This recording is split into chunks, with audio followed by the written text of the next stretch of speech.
Welcome once again to the Proforma Family Kitchen. I've been looking forward to this episode just so I can say, forget about it. It's time to eat.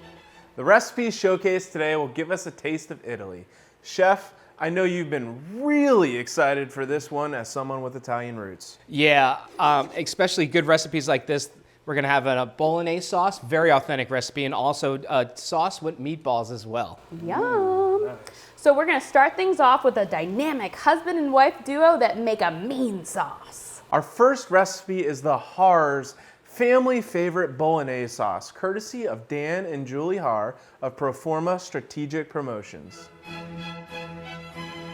The number one tip that makes life so much easier, we mentioned that veggies go into it, but it's one of these handy dandy mini food processor kind of chopper devices. Everything goes in here. Yeah, so basically, there's the trifecta of veggies. There's onion, celery, and carrots. And you want to get the right consistency. So it's not too fine of a chop, but it's not too big and chunky, because you do have to cook it down, as part of the sauce. So you should use something that has a pulse function so that you can watch the consistency, make sure it doesn't get pulverized.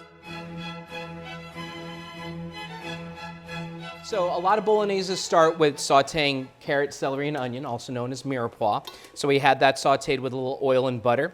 Then we added our meat and browned that. We also seasoned it well. And then what we have right now is we added some milk, and you want that to reduce until there's barely any left. So to that, we're gonna add some white wine. So we got some nutmeg already grated ahead of time. You can sprinkle that right in. You see that in a lot of Bolognese sauces or even different Italian dishes, like when there's like a cream sauce or something like that. Next, we're gonna add our tomato paste as well. Now that you wanna cook the wine until you smell it's not raw anymore.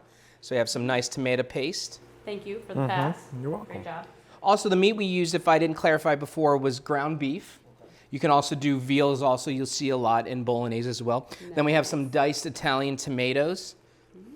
I would definitely get the Italian imported ones. They're gonna taste a lot better. This was a little bit bigger of a batch. Just jazz handing. Yeah. Yay, beautiful. So you see it comes out, the beef really comes through. I do love Parpadello, that's like my jam. Especially you get a good brand one, it's like a homemade texture to it. Yummy. Oh yeah, that's good. A lot of body. Yummy. Oh, thank you so much, Dan and Julie. What a tasty way to start today's episode. Amazing. But wait, there's more.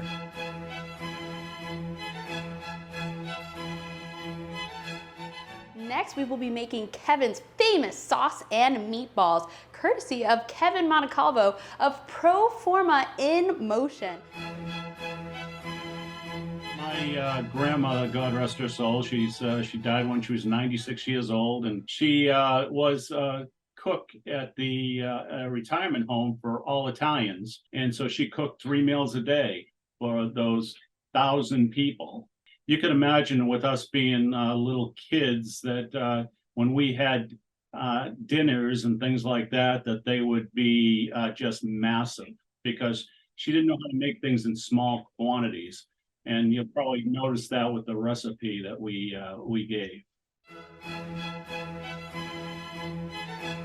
We're gonna start with our meatballs and then we're gonna talk about our sauce as well. So the meatballs, very traditional, that's a mix of ground beef, veal, and pork. Different seasonings in there you'll find in the recipe. And you always wanna really brown off the meatballs separately. It's not as fun to put them in the oven or put them directly in the sauce and whatnot. There you go, watch them sizzle. Right. And that'll move us on to our sauce. Kevin, with the sauce recipe, what I really liked about it is that you only simmer it for a half hour. A lot of recipes might cook for a lot longer, like the Bolognese we just made, we did for about 3 hours, but that's different. When you have a straight tomato sauce, you don't want to simmer for a long time. Even if you're in Italy, they're doing 20 minutes, 30 minutes, just like this recipe. So very straightforward that you have tomato sauce in there, a canned one that's not that we're cheating, it's just different, right? It's not like you're opening up a jar because that's a whole nother animal.